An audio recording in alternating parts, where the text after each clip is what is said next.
પ્રમુખ એજ્યુકેશનમાં તમારું સ્વાગત છે। આજે ધોરણ 7 પ્રેક્ટિસ વર્ક પ્રકરણ 6 ત્રિકોણ અને તેના ગુણધર્મો સ્વાધ્યાય 6.3 પ્રશ્ન બીજો, નીચેનામાંથી કઈ બાજુઓ કાટકોણ ત્રિકોણની હોઈ શકે?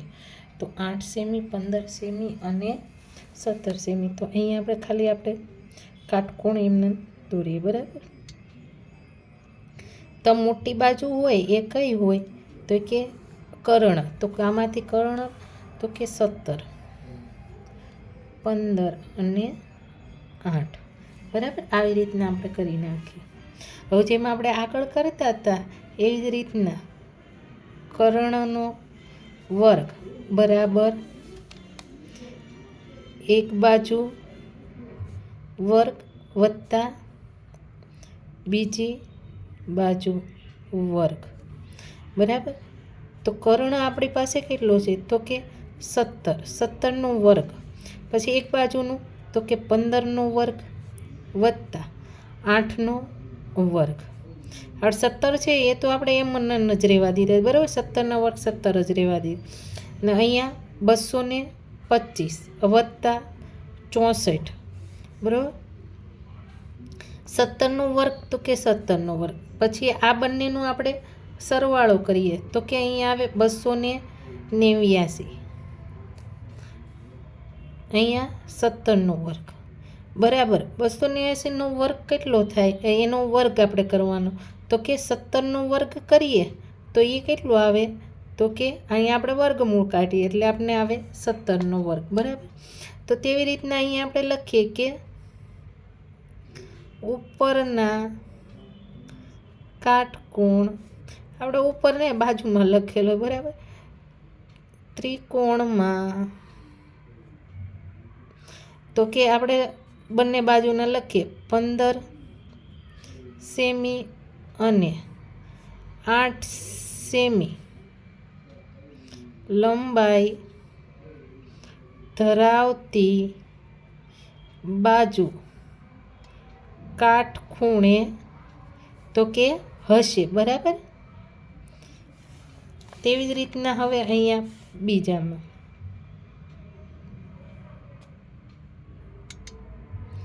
તો અહીંયા આપણે 25 સેમી મોટા છે, પછી અહીંયા 24 અને 7।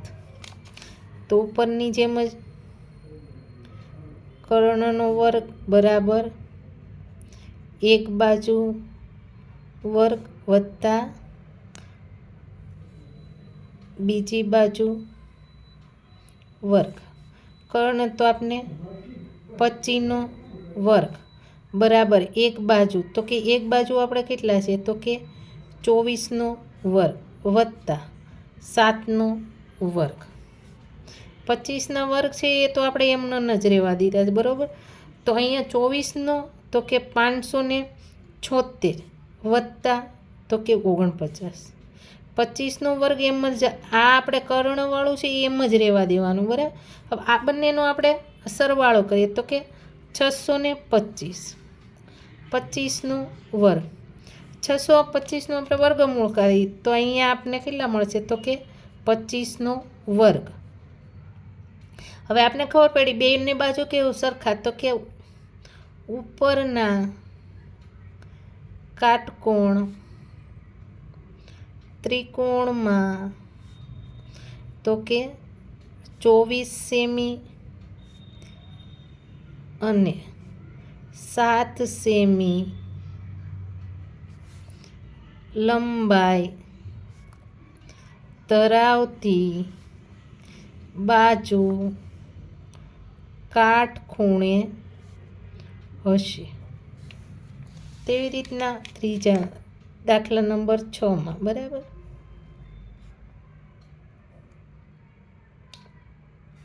તો અહીંયા 17, 16 અને અહીંયા 15। અહીંયા પણ કર્ણનો વર્ગ બરાબર એક બાજુ વર્ગ વત્તા બીજી બાજુ વર્ગ। કર્ણ 17નો વર્ગ એક બાજુ 16નો વર્ગ વત્તા 15નો વર્ગ જ્યાં 17નો વર્ગ છે એમ જ આપણે રહેવા દઈએ. અહીંયા આપણે 16નો વર્ગ તો કે 256 અને 15નો તો કે 225. બરાબર. હવે આપણે આ બંનેનો સરવાળો કરીએ તો એ બંનેનો સરવાળો કરીએ તો આપણે 481 મળે. 17નો વર્ગ 481 વર્ગમૂળ કાઢીએ તો કે 21.9નો વર્ગ. તો અહીંયા કેવું છે તો કે 17નો વર્ગ બરાબર, તો અહીંયા શું તો કે નથી, 21.9નો વર્ગ. તો લખીએ ઉપરના કાટકોણ ત્રિકોણમાં 16 સેમી અને 15 સેમી લંબાઈ ધરાવતી બાજુ કાટખૂણે નથી. બરાબર.